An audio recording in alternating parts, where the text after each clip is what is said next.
Başda var şoki Kerbela, aldı səbrimi neynəva.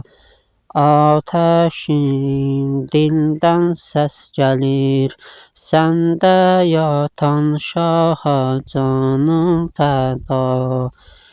Ey dil əhlinə visaq, gözəl səhnurəva, gözəl səhnurəva. Yandırır dərdi fəraq, məni dərdi fəraq, məni dərdi fəraq. Səslərəm Kərbəla, Hüseyn Kərbəla, səslərəm Kərbəla, Hüseyn Kərbəla. Gül əl üzdü gülzarından, yar ayrıldı öz yarından. Göz yumdu biçare Leyla, Əkbər o Məsima cavanından.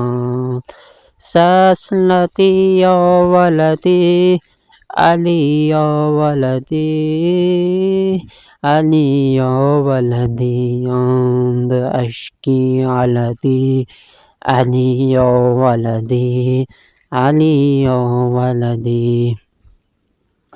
Xakında eşq oldu təfsir, azadəlik oldu təqrir.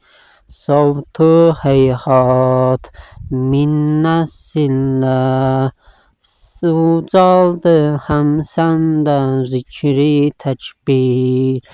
İzzəti ərşə çatıb, noxa əflaka çatıb, noxa əflaka çatıb. Kün ağam səndə yatıb, kün ağam səndə yatıb, ağam səndə yatıb, ağam səndə yatıb.